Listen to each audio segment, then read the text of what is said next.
Good morning, everyone online, and we've got some folks here in person. Let me make sure that's working there. And happy Tuesday. It is again Tuesday, so it's time for our Tuesday training and tactics. Just like I did last week, I'm updating what I'm calling a paperwork slam. That means all the papers you need to get together in order to do this. This is the listing paperwork slam. If you missed last week, I did the purchase paperwork slam, which showed you which purchase documents to get together in order to write a purchase contract.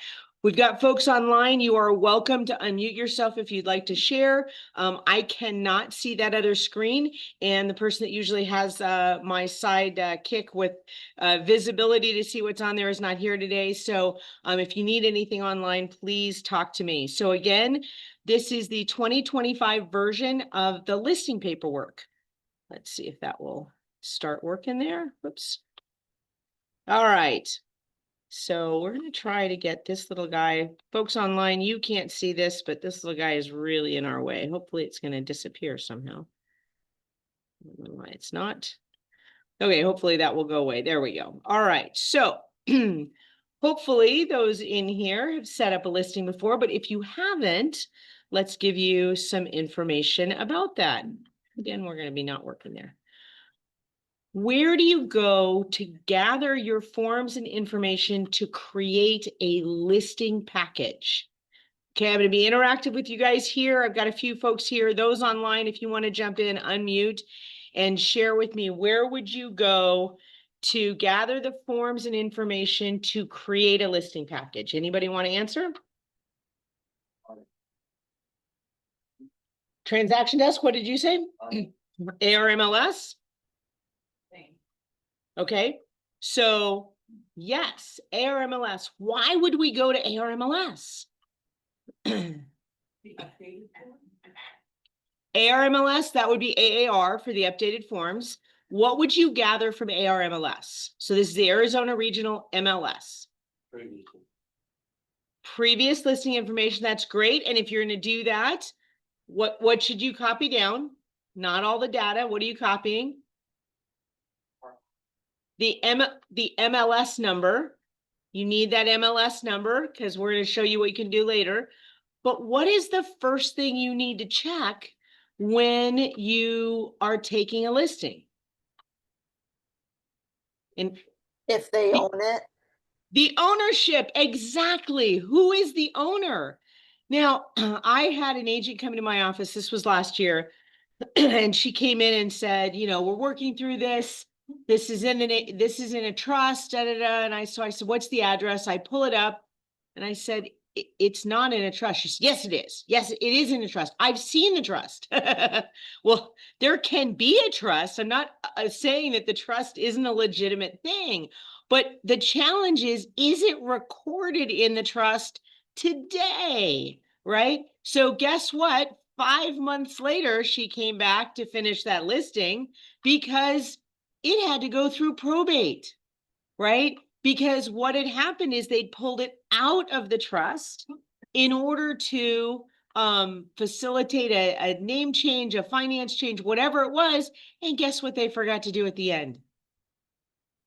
Put it back in the trust, right? So you have to check to see who actually owns the property. So we would use Monsoon for that. So I think some of you already said Transaction Desk or SkySlope Forms. So both of those are options. If you're new, you're probably learning everything on SkySlope Forms. If you've been around a little while, you're probably using Transaction Desk. You're either using Transaction Desk or you're using the older version of, what was it called? Well, it's now owned by Transaction Desk as well, but you're probably paying for that. Transaction Desk is free through AAR. SkySlope Forms is free all through Realty One Group. So both of those are free to you. All right, Breeze. How many of you have used Breeze before? Does anybody know what Breeze is? Yes. Anybody on? You start with your listing to start sending documents for signature there. The most important one would be the, oh my God, I can't think right now. The spits, Spuds. the spuds, So, so they don't yes. skip anything, and it's so much easier. My clients actually love it, which was a drag before to try to get them to fill all this stuff out. Oh, you just stole my thunder. You're absolutely correct, Ami. So the seller fills out the seller property disclosure statement. Does anybody know what else is on Breeze? And by the way, they do not sign on Breeze. All they are doing is completing the paperwork. Does anybody know? So other things that the seller would fill out, lead-based paint and the HOA addendum, right? The beauty of the seller property disclosure statement is that they have to answer all the questions. I can't tell you how many times sellers used to tell me, well, I don't understand this. I don't know how to answer this. I'm like, well, what was the question? And they start with the question. Does anybody know what almost all those questions start with? Does anybody know on the seller property disclosure what those questions start with? What 3 words start almost every question? Are you Knowledge, aware? yeah. Are you aware?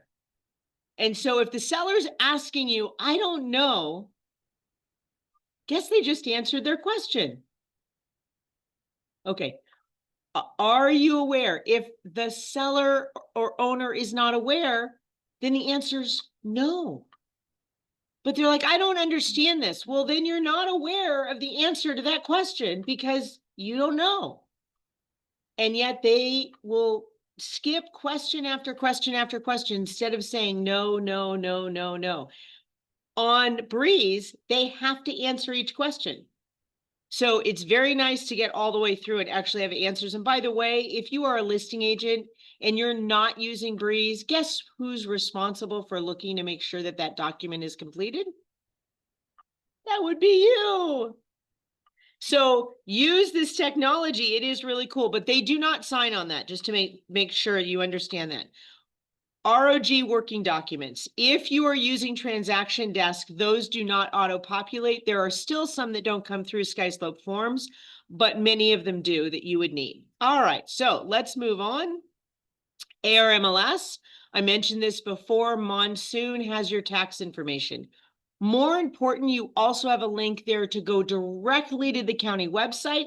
So if you have a client saying, no, I'm absolutely sure we put it back into the trust, guess what? Check the county website. Monsoon is operated by the realtor associations, right? So I believe it's run through AAR. So it's not run, or it's run through ARMLS, but it's not the county site. There are errors on it.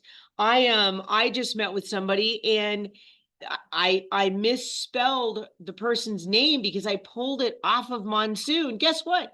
Monsoon had spelled it wrong. And I could figure that out by clicking on the county documents. And sure enough, the deed was done correctly. The name was correct there. It just wasn't on Monsoon. There's a little button on Monsoon that says correct errors. You can send that in and say, hey, I think you guys made a mistake. Took them less than a week and they corrected that, right? So again, you're checking the client's name.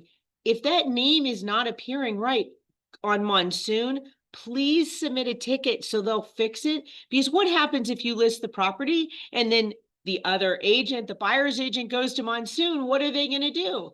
Type in the wrong name. So help everybody downline if you will take just a few minutes to go ahead and let Monsoon know they've got an error. We're looking for the owner information. We're looking to see, is it in a trust? Is it an LLC? Is there a beneficiary deed? Now, I did have an agent call me the other day and say, the owner of the property did have a beneficiary deed, but the owner was planning on selling and they were perfectly fine, alive and well and kicking. And did the beneficiary of the beneficiary deed have any right to, did they sign the paperwork as well? Guess what? What's the answer to that? And no, online, do not answer. In here, what's the answer to that? Does the beneficiary of a beneficiary deed get to sign if the owner is still alive and well? Oh, there we go. No, because guess what? The deed doesn't go into effect until the owner dies. So, oh, so sorry you had a beneficiary deed. You are now wiped out of that deed because the home is being sold and that's gone. Does that make sense? That beneficiary has no rights to anything until the owner is deceased. So they went ahead and moved forward. Why is it important to know whether it's a trust, LLC, or beneficiary? Well, not beneficiary, trust or LLC. Why is it important for you to know that? Who's gonna sign? Exactly, and how they're going to sign, right? Does anybody know why people set up LLCs? What does LLC stand for? Limited Liability Corporation, right? So they're trying to limit their liability. If I sign an LLC that belongs to me and I sign Melissa Schwartz, who am I making liable? The LLC or myself? Melissa. Yep, exactly. So I know I've had people say, well, but that's what they said, they just needed to sign that way. I would recommend that you put in writing that you advise them to speak to legal counsel, right? Because if I sign Melissa, I all of a sudden open my liability, my house, my car, my savings versus the LLC, which was the whole reason I put it into the LLC. And so if I don't sign comma member, comma manager, or in a trust, trustee or co-trustee or successor trustee, then who am I putting liable for everything I'm signing? Myself. So please, we have a whole cheat sheet on everything. It's in our working documents. You can see, how do you sign? Please show that to them. If they have any question, direct them to an attorney, okay? But please do let them know that stuff is there.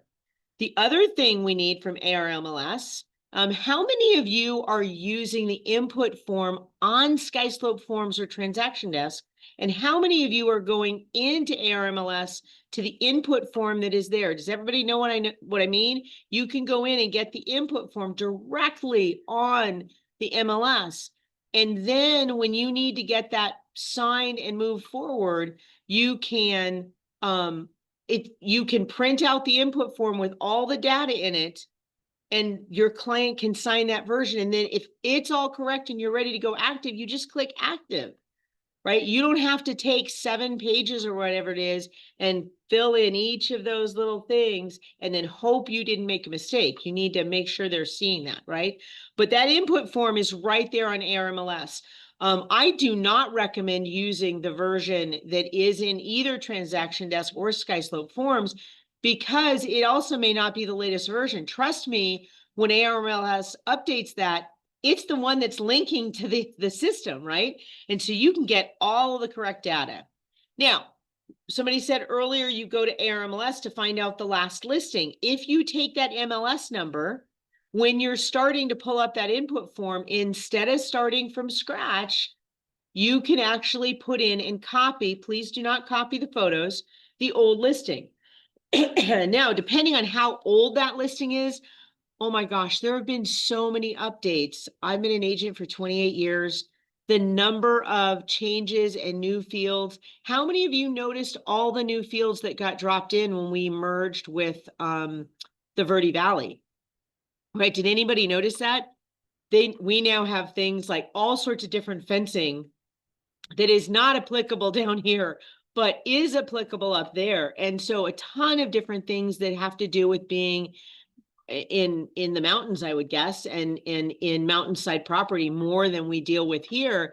And it's pretty amazing that there's those many different fields. Now, we probably are not filling them in and they're probably not required, but there are some new ones that are required, like a detached property, depending on how old it is. Those fields are relatively new. I want to say they're within the last 10 years. So if it's a 15 or 20-year-old property that people have lived in, those fields would need to be added today and answers to those required fields. All right. Now, when we're getting ready to do comps, we also are going to ARMLS. Now, this is when you might want to use Curve View. Have anybody played with that Curve View? Does anybody know what I'm talking about instead of Monsoon?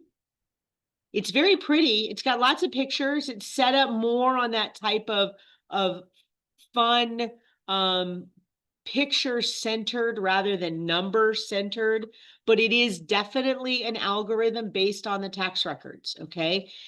So what I mean by an algorithm, think of, Zillow with their Zestimate. It is an algorithm. You're the one that needs to go through and look at those photos and go, wait a minute, this home is nothing like the one next door. It has not been updated in 25 years. The other one was completely updated. Guess what? Tax numbers don't tell the computer that. There's no way for it to know one has been updated, one hasn't been updated, or the level of the update, right? Ran into a friend of mine the other day and she said, we need to redo the kitchen. I said, you just redid the kitchen. She said, it was 15 years ago. It needs to be redone again, right? So think about that. A home that hasn't been touched in 30 years versus a home that was touched, a year ago or 15 years ago, right? That they're different upgrades. And yes, the one 15 years ago is much better than 30, but it's still not to today's standards, right? And that's what we've got to look at. All right. So SkySlope forms or transaction desk. Does everybody know where to go to get SkySlope forms?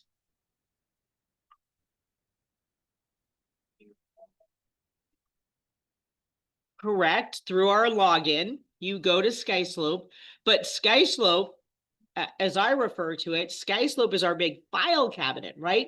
It's like a big file cabinet where you put your folders. Where do you go to find SkySlope forms? It's the 9 boxes on the upper side of the SkySlope thing, SkySlope page. You click on that and you're going to have the SkySlope forms as an option. It's probably shut off during the meeting, Lloyd. Check at the desk. No, Oh, okay. So if you look through, you'll see, you click on that, that's where you get SkySlope forms. That's where you get Breeze. You also have access to DigiSign, are all on there. Transaction desk, where do you go to find transaction desk? I know somebody in here uses transaction desk. Do you know where you go to get transaction desk? No? AAR, Arizona Association of Realtors, it's part of your single sign-on. It is, again, free for you to use. Once you've established it and logged in and everything, usually your computer will remember if you do PR dot and it will pop up. But let's go ahead. So what you want from there, these are the 2 main documents you need when you're taking a listing, right? Your exclusive right to sell or your exclusive agency. Most of you are probably using the ER. If you're a brand new agent, please do not use the EA without coming to me so I know that you understand what that means. In this office, we do have someone that uses the EA exclusively, and that's the Russell Shaw team. Everything they do is through the exclusive agency. But if you do not know what that means, please do not use it. You could potentially be jeopardizing yourself and not even understand it. All right. The ready form, right? Real estate agency disclosure election. So that form is also through SkySlope. What's another form you would put in from SkySlope or transaction desk to a listing? Any guesses? One of those disclosures, anybody got some guesses? The ABA. The ABA is one, yes, indeed. What else?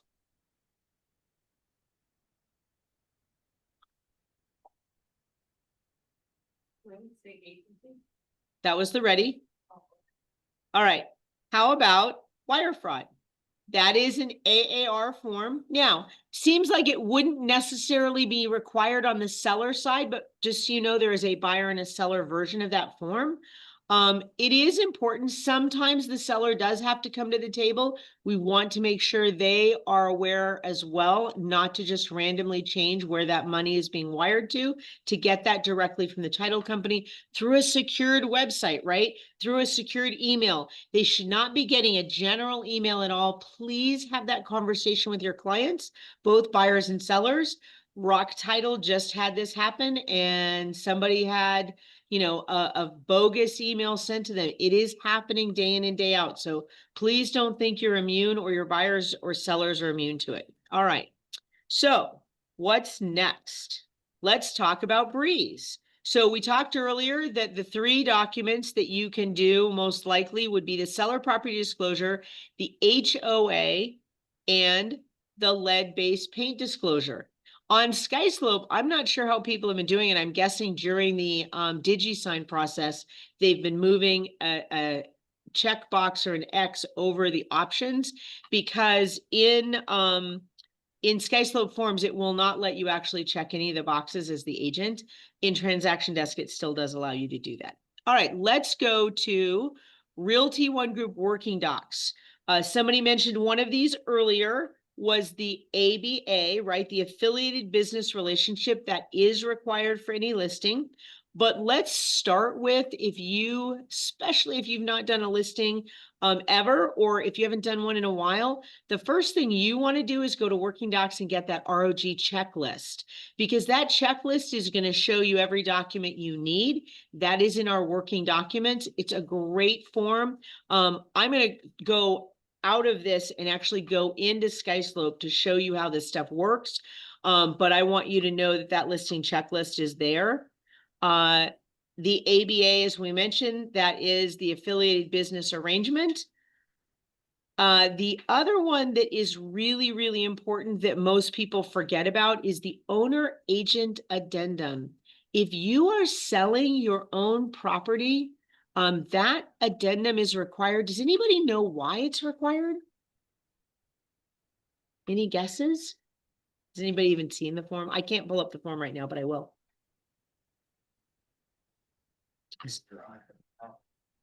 It's disclosing you're an owner of the property, but why does Realty One Group require it with our files?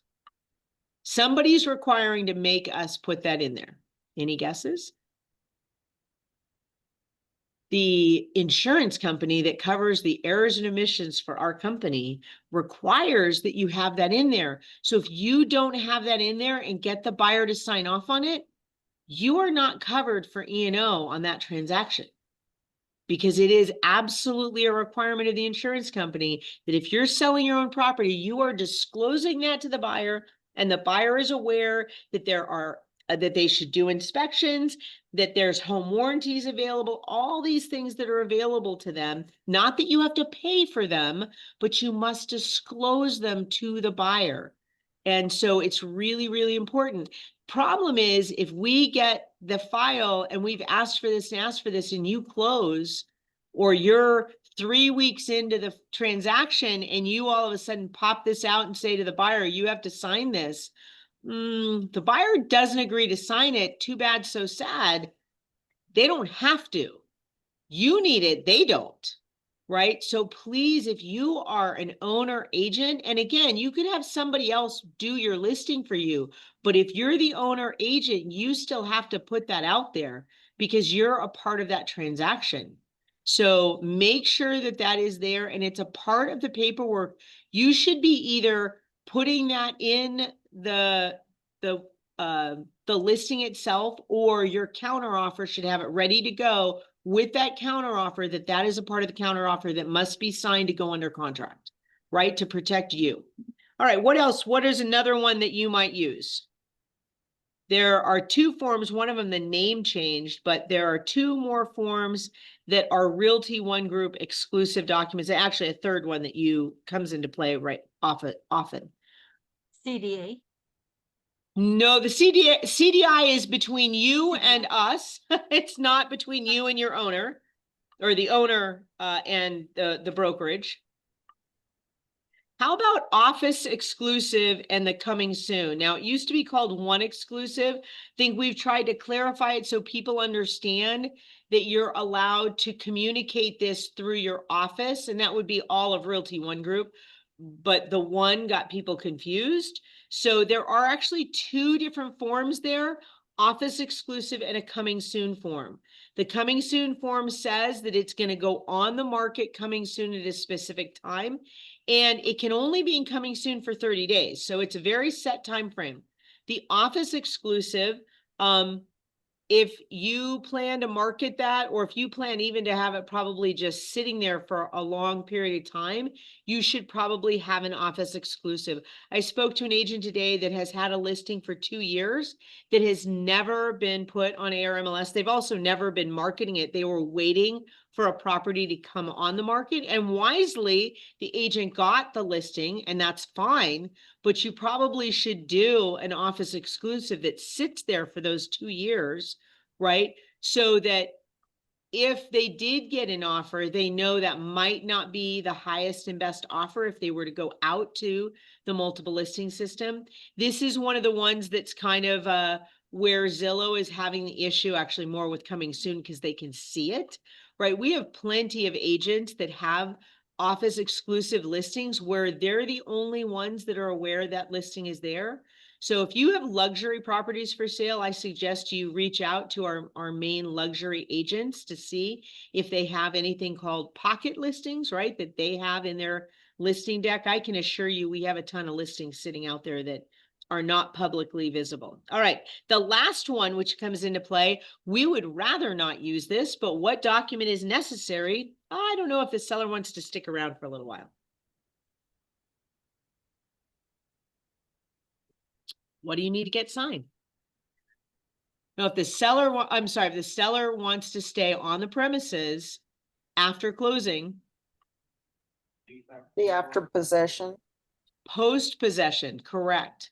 Post-possession, you mentioned a lease agreement. We usually don't use a lease agreement. Does anybody know the reason we don't recommend a lease agreement for short-term post-possessions? Anybody know? So the reason is what regulations cover the lease agreement? What statutes, what regulates Landlord-tenant. the Landlord Tenant Act, right? So if you use a lease agreement, you have now created a landlord-tenant relationship. And I know we're talking about us representing the seller. So none of our sellers would do this, right? Stay post-possession and then stay on indefinitely. But if you're in a Landlord-Tenant Act situation, the landlord has to evict the tenant, and the tenant can be there for weeks, if not months, while that eviction process is happening. If you use a post-possession, there is a deadline there. They are to be out, and you can use other methods to get, not us, the owner can use other methods to get the seller out if they stay on after that deadline. Very different. If you switch that to a Landlord-Tenant Act, changes the dynamics, it changes the laws. So please keep that in mind if you're doing those things. All right, so I'm going to jump into my other documents here. So I was trying to jump on to, well, let me start with going to one login. Oops, where's my mouse? Okay, so you guys can get to SkySlope this way, right? This is through the one login. A lot of you come in, and when you enter your zone, this is the screen you see, just so you're not confused. And I'll show you how to get to the one login. When I log in, I go to that other form immediately. See, if you'll notice at the top of this zone, this one login takes you over to this. Oops. Right? So I'm not going to open it this way, but this one login here takes you to that other tab. Now, many of you come in here and hit this SkySlope here, which would put you right here to SkySlope. All right. My SkySlope looks differently. I was trying to log into my agent one, and guess what? I don't log into my agent one. So it's locked because I have to reset my password. Just so you are aware, if you are not signing in to your one login, to that zone login at least every 60 days, it does lock you out. This is a security measure. We can't change that. That's a part of the new 2-factor authentication. So please make sure you're logging in. Otherwise, it's not a big deal, but you have to go through help desk and get that fixed. All right. So again, I'm sorry, mine looks different than yours. Yours is blue. And you unfortunately don't have this working documents. Down on the bottom, you have something that says more. If you click on that, you will find something that says working documents. I'm just going to show this to you really quickly because you go to working documents and then you can click office documents on the top. Now you will not see all of these. You will only see Paradise Valley and you need to open that up.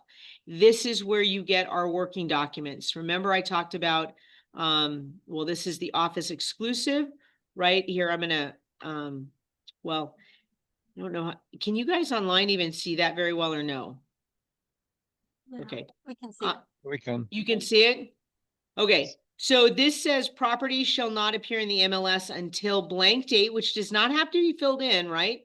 Or until owner delivers written instruction. This is the office exclusive, right? This says it does not have to go on the market till the owner directs you by written authorization. You do not have to put a date in here because it says or until, okay? So that's the office exclusive.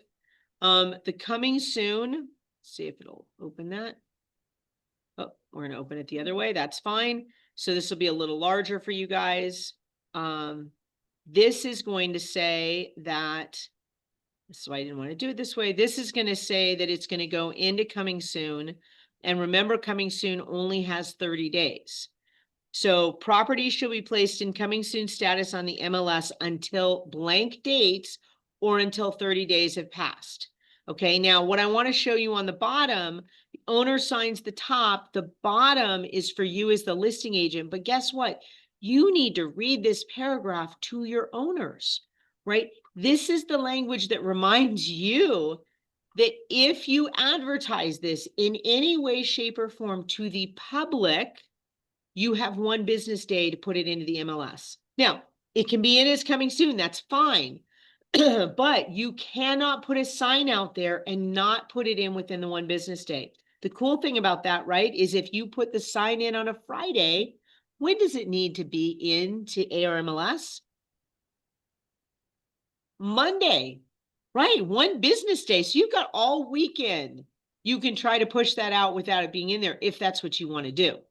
Okay, does that make sense? But this is being signed on both. I honestly wish our owners had to sign under that saying, I understand that this is the requirement so that they understand what we're having to abide by the regulations, but you have to sign it. Not them. Okay, so I'm actually going to get rid of that one because we'll start stacking these up pretty quickly. Oh. Uh-oh, I closed something else. I don't know what I closed. We'll figure that one out in a minute. Okay, so post and pre-possession there. Look, who can sign which documents? That tells you all those lovely extensions for how you sign documents. Here's the document checklist. And by the way, if anybody asks you what your E&O insurance coverage is, it's right down here. It's always in here for you to provide. All right, let's open that document checklist just so you can see what that looks like. And I have to watch the time because we are going to go right into the training session at 11. So this is the document checklist. Oops, you got little things over here we can make. Gosh, my. All right. So if you're taking a traditional listing, you can go right down the side here and look at all these check boxes, right? And it shows you what you'll need. Obviously, here's your owner agent. And then when you get to a purchase contract, the other documents you're going to need as you move forward. This document is critical. If you've not done a listing either ever or even just in a little while, go check to see the latest documents, all right? In our working documents. That's where we were, was in our SkySlope working documents, right? See right here, look. See, this is page 1 of 3 pages of our working documents. Okay. And most of you know how to get here because you want to be paid. So you know how to go get your CDIs for both sales and rentals and referrals. And then an addendum for wires if you're going to do that. All right. I'm going to get out of that and we're going to move me down here. All right. See up here where it says apps and see the little 9 dots, which make a square. if you click on that, of course I'm in the way. Okay. You're going to have forms. You will have DigiSign. I do not have DigiSign, and you will have Breeze. Okay. I'm going to show you Breeze really quickly here. Unfortunately, this is my broker account and I get everybody's files and everybody's stuff. If I look back at this, I can try to start a new disclosure and see if it will do that. This usually takes a little time because it's trying to feed through so much data here. Yours will work much faster. Let's see. Yeah, see. We'll just put wait and see whether it opens. So for just a second, I'm going to wait here. Does anybody have any questions while we're here in Breeze? Did everybody learn how to get to Breeze now? Those that had never seen it before, that's where it is. Any questions? Okay. We'll try one more time over here. We're going to try. See if we can just leave that there. And unfortunately, what happens is when I go to Breeze, it takes me out of my SkySlope. So we're going to open up another SkySlope here and we'll come back and check if it's done anything here. It's very, very slow for me. Not again, for you, it's not. I've done it on my agent account. I just couldn't get that open. All right, let's go back to SkySlope. So if you're going to use, actually, let me go to my, let's go to AAR online and make sure you guys know how to get to your single sign-on. So so here you can see the single sign-on dashboard or transaction desk. You can go to either one. Single sign-on gets you to other stuff. If I just click on transaction desk, it should just open that up. I don't know if it's going to make me sign in. It may make me sign in. It's launch transaction desk, or you can do it via personal account. There's a ton of training here if you want to do this. The one thing I will tell all agents, both systems, transaction desk and SkySlope Forms, and their affiliated signature systems. So DigiSign is with SkySlope Forms, AuthentiSign is with transaction desk. Both of them have gone down in the past. I imagine both of them will go down in the future. So please know if you are struggling with one, if for some reason and you're going onto the blogs and find out one of them's down, you have an alternate system. Don't think you can't get in there. You can. So at some point I would probably log in and make sure you have that set up. But this is what Transaction Desk looks like. Just so you can see, there's an agent dashboard. You can create the transactions. You've got all of this stuff. So there's plenty of stuff in there that you can go look at and set up a system. I'm going to show you how to do this on SkySlope Forms. Let me see. Oh, look, Breeze finally opened, right? So I can say, who are you working on behalf of? Again, everybody's down here for me. You're just going to go, whoops, go away. Can't go any further. My screen is, okay, we're going to go to next. Just want to show you how this works. My screen will work. There we go.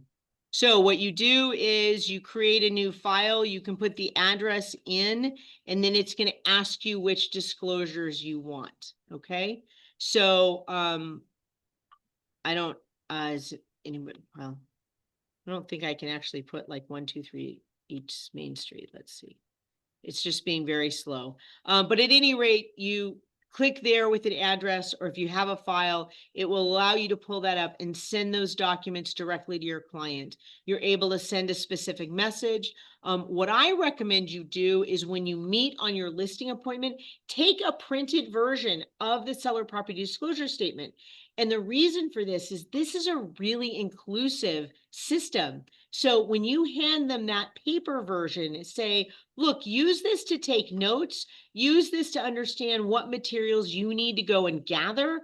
to be prepared to do the electronic version, right? So for instance, let's say they have a home warranty, or let's say they have an air conditioning warranty or a roof warranty. When they get to those sections and check that box, it says, please attach. So what I often like to recommend sellers do is on your desktop, as you're getting ready to start this whole system and putting your home on the market, create a folder for the transaction, for the whole sale, but create another folder for all of the warranties and information about the house. So they can go to their computer and load all those things into that folder. Then when they go in and start doing that seller property disclosure, they can grab the termite warranty. They can grab the roof warranty. They can grab those. For those that don't know, the roof warranty is the back side of the receipt, the invoice, the back side of it has the roof warranty. So if it's been emailed, there really is another page. So hopefully people didn't just save page 1 and they deleted page 2, because page 2 would have been what had actually that warranty on it.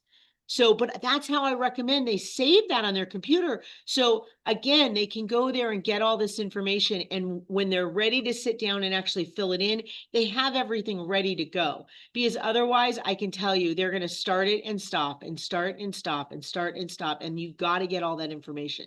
Okay, does that make sense? All right, so I'm now going to go to SkySlope. We are going to go into, did I already go there? Nope. We're going to go into SkySlope Forms. I can put that up there. All right, so how many of you have created templates in SkySlope Forms? Yay, he created a buyer template. All right, so we on the very top here, you will see files, templates, browse libraries, clauses. Okay, you can go take the information. We have a whole set of clauses, and you can load those in there one day when you're bored, and that way when you need the clauses, they're there. But let's go to templates.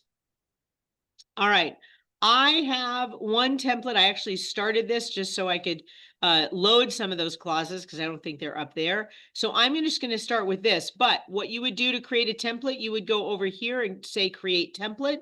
You're going to label the template. I was going to tease Art today because I hadn't done one with his name on it. I did last week. I did Roberta on the purchase side.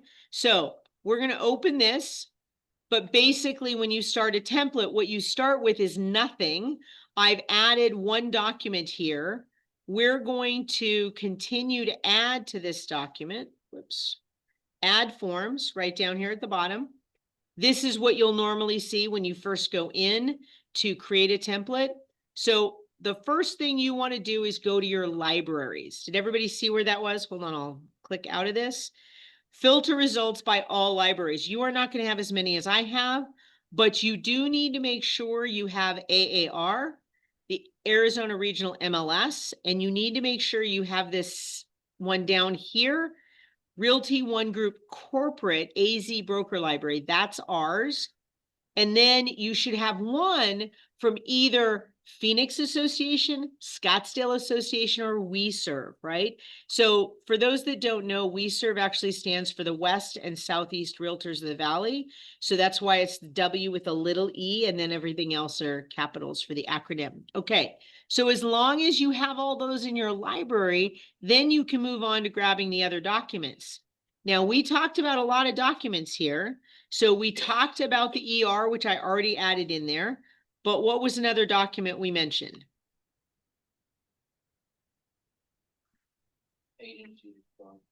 Real estate agency and disclosure. So we can do real estate, if I can.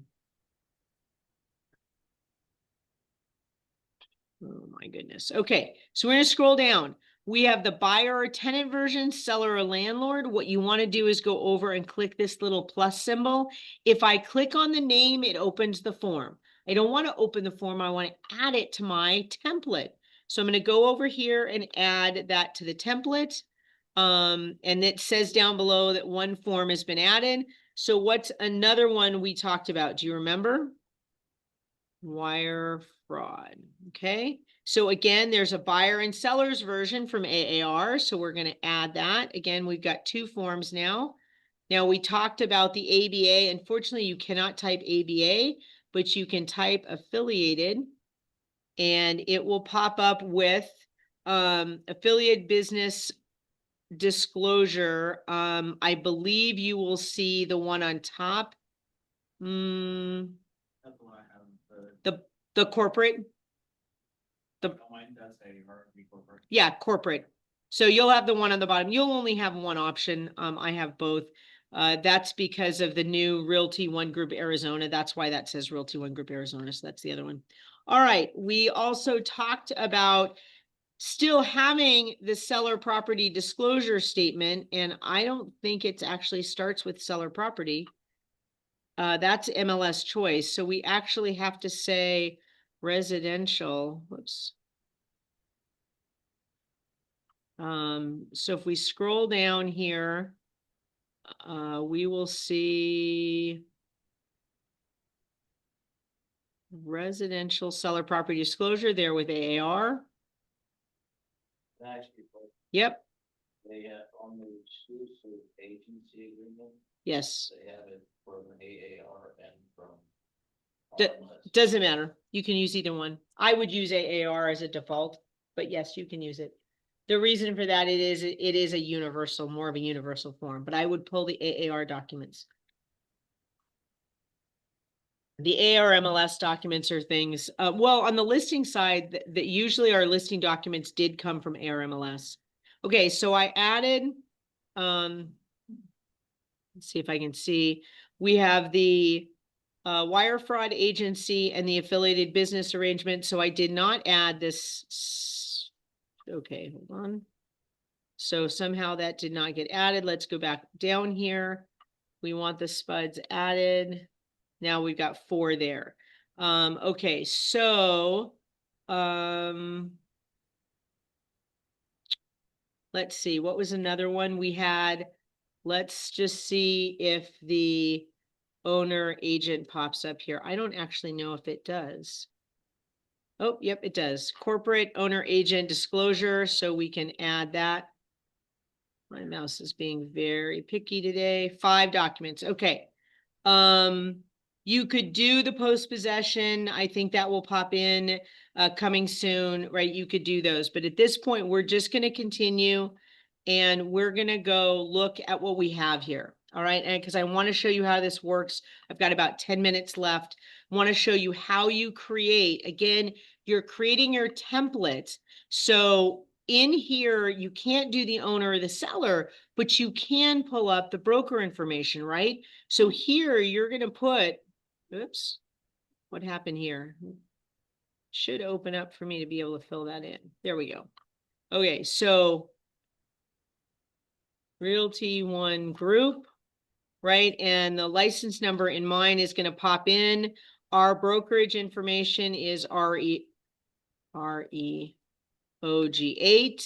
The office number, if you do want to put that in there, that's fine. Make sure your own number is in there as well on yours. We have to put, that doesn't self-populate in ours. Not until you've done it once. So my broker information is going to pop in here. And the address, right? And usually for some reason that does put the 120 over there. You can move it over here if you'd like. I'm not quite sure. It's all right. And it did put my information on here. For now, I would not worry about needs to sign. You just want to get these all added in here. So save that. Oops.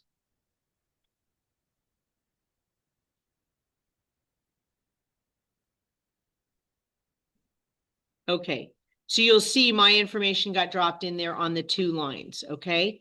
And as you move down, this is again your template. You can't fill out your address or this information because you don't have it right now. This is just generic template.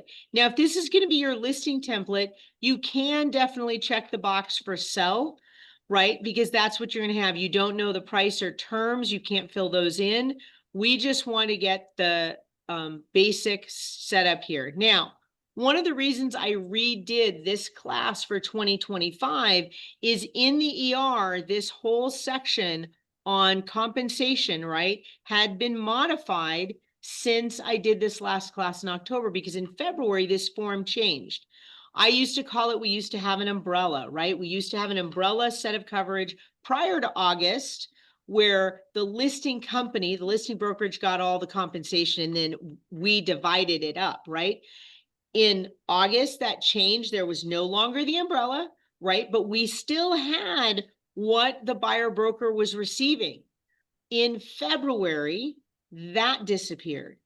In this document, the only thing visible is the amount of money that the listing brokerage is going to get for that transaction. That should not be preset, because honestly, that should be negotiable. It's possible that you might have two different amounts that you are going to charge depending on what, you know, you're doing for the client. There could be lots of variations there. You need to work that out, but I don't think you should have this preset going into everyone. This is what it is, because it's not showing that it's negotiable. That doesn't mean that you don't have what your services are you're going to charge for your services. It just means you do need to have that conversation. And there might be something that they are saying they don't want you to do that you are willing to adjust for, right? Maybe they're going to pick up, like I didn't talk about the retainer fee here, right? If you're doing $1 million listings and you're spending $1,500, $2,000 on your pre-marketing materials for your photos and video tour and drones and all that stuff, right? And they say, you know what, I'll pay that up front. Let's go ahead and put a retainer fee. Then maybe you would adjust that number. Does that make sense, guys? So it's really important you know that. And this unrepresented buyer section, you really, really need to understand what this means, because if you've never worked with an unrepresented buyer since all these changes, you really need to understand the workload to you is so much greater. And we all know the unrepresented buyer thinks, I got this, I'm going to take care of all this on my own. I don't have to pay anybody. Awesome, I get to save all this money. Well, guess what? Who has to do all the work? The buyer? No, nope, you do. Because who has to meet the buyer for the inspections? And the inspector, right? Because guess what? If it's an unrepresented buyer and the inspector's there for 4 hours, what happens if the buyer shows up an hour or two and that's an occupied home? Who's stopping the buyer from walking into the home? The inspector sure as heck isn't. They're the one that's employing the inspector. Sure, come on in. So who has to be there on behalf of the seller? You do. 4 hours? Who wants to spend 4 hours of that inspection? Oh, don't worry, it's no time. I don't have to do anything for this. The buyer's all responsible. Nope, you are. Right? Because if something goes missing, who are they going to call? You. They're not going to call the inspector. They're going to call you. Where were you? And then everybody finds out that the buyer was there for 3 hours unwatched. Right? So inspections, walkthroughs. Now, are you answering questions that the buyer has? Nope, you're not. But can you imagine what happens if they don't understand that paperwork? You know, you've got to make sure they are delivered the paperwork, and make sure if they do have a question that you're telling them, go seek legal counsel, right? All right, I'm going to get all the way to the bottom here. This buyer broker, owner does or does not authorize broker to communicate owner's willingness to potentially compensate a prospective buyer broker depending on the terms of the purchase offer. I don't think I've seen anything as open-ended as possibly could be written, right?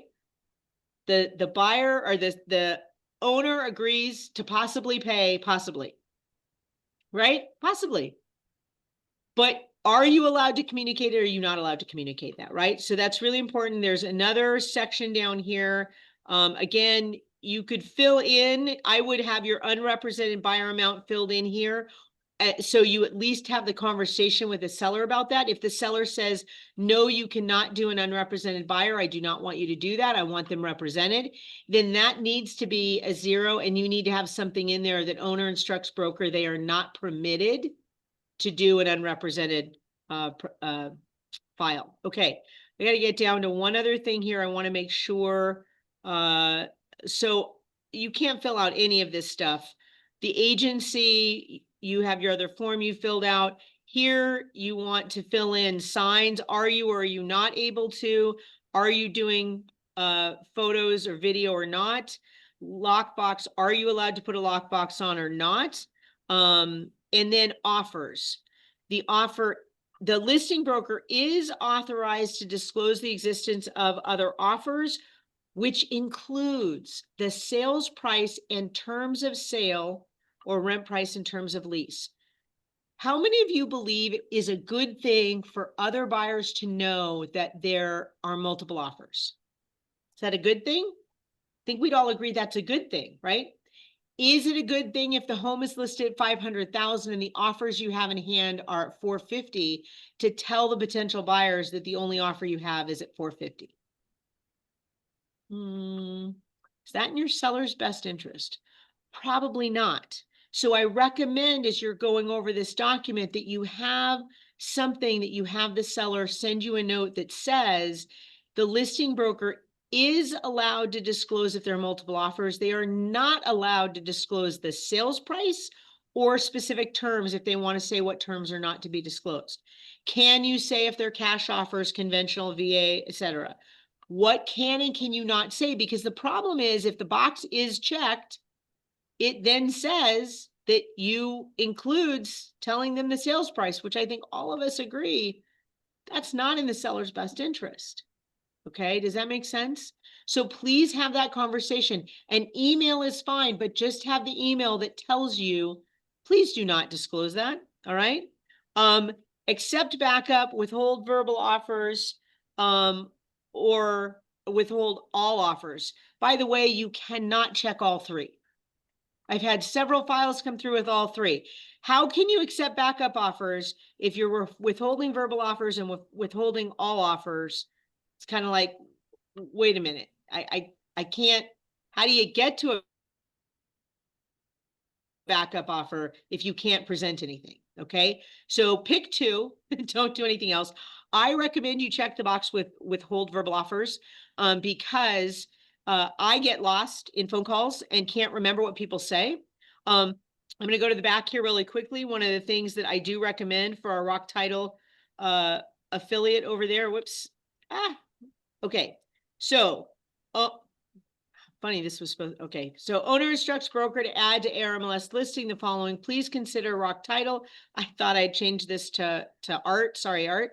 Roberta Tyndall, but you could have Art's number, Art's email. Both buyer and seller receive 50% off escrow fees with Rock Title. This is one of those clauses I would save so you can drop it in. And again, to add clauses, you just click that and you can go through your clauses. Okay, I have to get off of this because we have another recording here. Down here, you do need to make sure that you put in your association, whether that is PAR, Scottsdale, or We Serve. And then you're going to save your template. And then when you come in, you're going to go through all those documents and then save your template. Okay, I'm going to go ahead and end this. Folks online, if you have questions, please email me. We're going to go right now into the training class. I know they'll take just a few seconds to get started over there. I guess I could try. Are there any questions online? Or did they all jump over? They may have jumped over already. Any questions in here real quick? I'm still here, but no questions. All right, thank you. All right, I'm going to go out of there. Whoops, I need to stop sharing. And we're going to jump over to that presentation after I end this.